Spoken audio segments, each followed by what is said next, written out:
Praise Lord. ദൈവത്തിൻ്റെ ദിവസമേറിയ നാമം വാഴ്ത്തപ്പെടുമാറാട്ടെ. ഞാൻ ഇന്നിവിടെ പറയാൻ പോകുന്ന ഭാവന അപ്പോസ്തല പ്രവൃത്തി 5-ാം അധ്യായം അതിൽ പറഞ്ഞിരിക്കുന്ന ആദ്യത്തെ സംഭവത്തെ ആസ്പദമാക്കിയാണ്. അതുകൊണ്ട് ബൈബിളുള്ള എല്ലാവരും അതെടുക്കണമെന്ന് അപേക്ഷിക്കുന്നു. ഞാനത് വായിക്കുകയാണ്. എന്നാൽ അനന്യാസ് എന്നു പേരുള്ള ഒരു പുരുഷൻ തൻ്റെ ഭാര്യയായ സഫീറയോടുകൂടെ ഒരു നിലം വിറ്റു.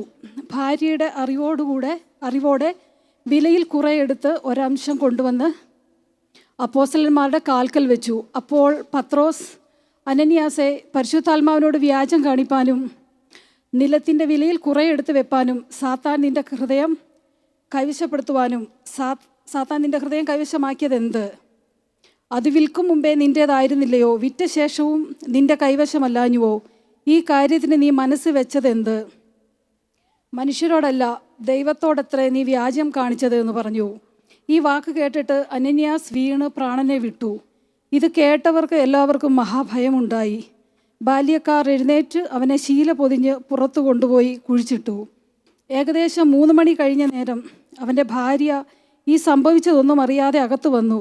പത്രോസ് അവളോട്, ഇത്രയ്ക്കോ നിങ്ങൾ നിലം വിറ്റത്? പറക എന്ന് പറഞ്ഞു. അതെ, ഇത്രയ്ക്ക് തന്നെ എന്ന് അവൾ പറഞ്ഞു. പത്രോസ് അവളോട്, കർത്താവിൻ്റെ ആത്മാവിനെ പരീക്ഷിപ്പാൻ നിങ്ങൾ തമ്മിൽ ഒത്തതെന്ത്? ഇതാ നിൻ്റെ ഭർത്താവിനെ കുഴിച്ചിട്ടവരുടെ കാൽ വാതിൽക്കലുണ്ട്, അവർ നിന്നെയും പുറത്തു കൊണ്ടുപോകുമെന്ന് പറഞ്ഞു. ഉടനെ അവൾ അവൻ്റെ കാൽക്കൽ വീണ് പ്രാണനെ വിട്ടു. ബാല്യക്കാർ അകത്ത് വന്ന് അവൾ മരിച്ചു എന്ന് കണ്ട് പുറത്തു കൊണ്ടുപോയി ഭർത്താവിൻ്റെ അരികെ കുഴിച്ചിട്ടു. സർവ്വസഭയ്ക്കും ഇത് കേട്ട എല്ലാവർക്കും മഹാഭയം ഉണ്ടായി. ഇത് 1-ാം നൂറ്റാണ്ടിൽ നടന്ന ഒരു സംഭവമാണ്. ഈ 2025 ഇത് നടന്നാൽ എങ്ങനെയിരിക്കും? അതിൻ്റെ കൺക്ലൂഷൻ സെയിം തന്നെയാണ്, ഒരു ഭാവനയായിട്ട് അവതരിപ്പിക്കുന്നു. രാവിലത്തെ കാപ്പി കുടിക്കുന്നതിനിടയിലാണ് നമ്മുടെ അനന്യാസ് അച്ചായൻ ഭാര്യ സഫീറ കൊച്ചമ്മയോട് ആ കാര്യത്തെപ്പറ്റി പറഞ്ഞു തുടങ്ങിയത്. അവരുടെ സംഭാഷണം ഇപ്രകാരമായിരുന്നു. എടി സഫീറെ, നീ അറിഞ്ഞോ?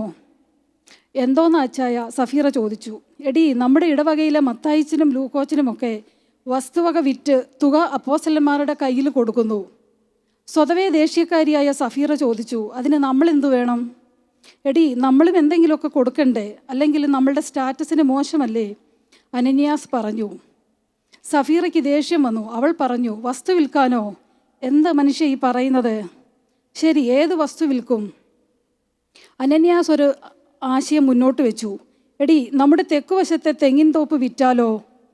നെഞ്ചത്ത് കൈവച്ചുകൊണ്ട് സഫീറ ചാടി എണീറ്റ് പറഞ്ഞു, തെങ്ങിൻ തോപ്പ് വിൽക്കാനോ? ദൈവമേ, ഈ മനുഷ്യൻ ഇതെന്തു പറ്റി? തേങ്ങയ്ക്കൊക്കെ ഇപ്പം എന്താ വില?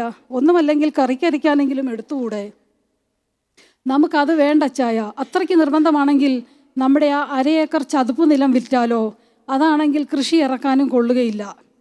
ആ ഐഡിയ അനന്യാസിന് നന്നേ ബോധിച്ചു. വാവ്, എൻ്റെ വൈഫ് ഒരു തക്ക തുണ, അവളൊരു ബുദ്ധിമതി തന്നെ. തുടർന്നുള്ള ദിവസങ്ങളിൽ ആ ചതുപ്പ് നിലം വിൽക്കാനുള്ള ഏർപ്പാടായി. അങ്ങനെ ഏകദേശം 3-4 ആഴ്ച കൊണ്ട് ആ നിലം വിൽക്കപ്പെട്ടു. അങ്ങനെ വിറ്റുകിട്ട തുകയുമായി അനന്യാസ് ഭാര്യയുടെ അടുക്കൽ വന്നു. തുക എണ്ണി തിട്ടപ്പെടുത്തുന്നതിനിടയിൽ സഫീറ ചോദിച്ചു, അച്ചായ, ഇത് മുഴുവനും കൊടുക്കുകയാണോ? അനന്യാസ് പറഞ്ഞു, അതേടി, ആ മത്തായിച്ചനും അവരൊക്കെ അങ്ങനെ തന്നെയാണ് ചെയ്തെന്നാണ് കേട്ടത്. സഫീറ പറഞ്ഞു, മനുഷ്യ, അവർ പറയുന്നത് സത്യമാണോ എന്ന് ആർക്കറിയാം? ഇത് മുഴുവനും കൊടുക്കണ്ട. കുറച്ച് തുകയെടുത്ത് നമ്മളുടെ അസീറ മോളുടെ പേരിൽ ഒരു ഫിക്സ്ഡ് ഡെപ്പോസിറ്റ് ഇടണം. അവൾക്കിപ്പം വയസ്സ് 13 ആയില്ലേ. ഒരു 10 വർഷമെങ്കിലും കഴിഞ്ഞ് അവളെ കെട്ടിച്ചു വിടണ്ടേ? സ്ത്രീധനം കൊടുക്കാതെ ആരെങ്കിലും എടുത്തിട്ട് പോവുമോ? പിന്നെ ഒത്തിരി നാളായി ഒരു സാരി ഞാൻ ആഗ്രഹിക്കുന്നു. ഈ തുകയിൽ നിന്ന് നമുക്ക് അതുകൂടി വാങ്ങാം. അങ്ങനെ ഓരോന്നും പറഞ്ഞ് ആ വലിയ തുക സഫീറ ചെറുതാക്കി.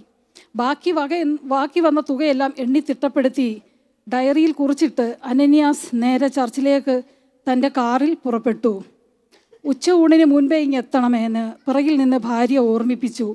ചർച്ചിലെത്തുമ്പോൾ അന്നത്തെ രാവിലത്തെ പ്രയർ മീറ്റിംഗ് കഴിഞ്ഞ ശേഷം പത്രോസ് ഉപദേശിയും യോഹന്നാനും യാക്കോബും മറ്റും അവിടെ സംസാരിച്ചു കൊണ്ട് നിന്നിരുന്നു. കാറിൽ നിന്നിറങ്ങി ഒരു പ്രൈസിലോടൊക്കെ പറഞ്ഞിട്ട് അവരുടെ അടുക്കലെത്തി വന്ന കാര്യം പറഞ്ഞു. കാര്യങ്ങളുടെ കിടപ്പ് പരിശുദ്ധാത്മാവിൽ തിരിച്ചറിഞ്ഞ പത്രോസ് ഉപദേശി അനന്യാസിനോട് ഇപ്രകാരം ചോദിച്ചു, പരിശുദ്ധാത്മാവിനോട് വ്യാജം കാണിപ്പാനും നിലത്തിൻ്റെ വിലയിൽ കുറെ എടുത്ത് വെപ്പാനും സാത്താൻ നിൻ്റെ ഹൃദയം കൈവശമാക്കിയതെന്ത്? അത് വിൽക്കും മുൻപേ നിൻ്റേതായിരുന്നല്ലോ, വിറ്റ ശേഷവും നിൻ്റെ കൈവശമല്ലാഞ്ഞുവോ?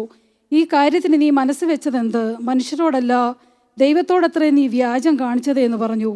ഈ വാക്ക് കേട്ടിട്ട് അനനിയാസ് വീണു പ്രാണനെ വിട്ടു. ഇത് കേട്ട് എല്ലാവർക്കും മഹാഭയമുണ്ടായി. ബാല്യക്കാർ എഴുന്നേറ്റ് അവനെ ശീല പൊതിഞ്ഞ് പുറത്തു കൊണ്ടുപോയി കുഴിച്ചിട്ടു.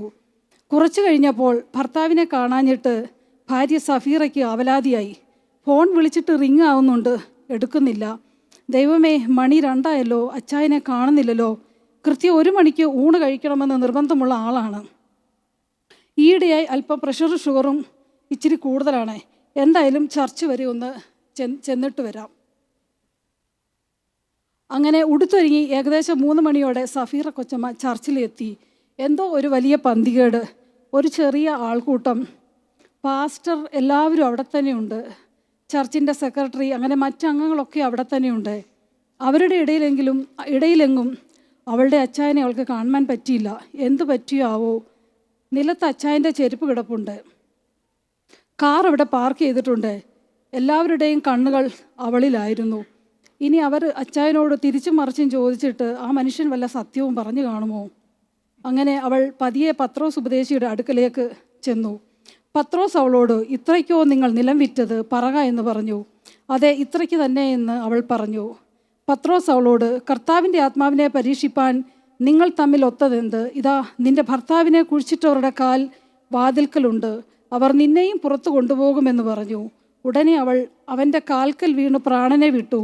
ബാല്യക്കാർ അകത്ത് ചെന്ന് അവൾ മരിച്ചു എന്ന് കണ്ട് പുറത്തു കൊണ്ടുപോയി ഭർത്താവിൻ്റെ അരികെ കുഴിച്ചിട്ടു. സർവ്വസഭയ്ക്കും ഇത് കേട്ട എല്ലാവർക്കും മഹാഭയം ഉണ്ടായി. Thank you.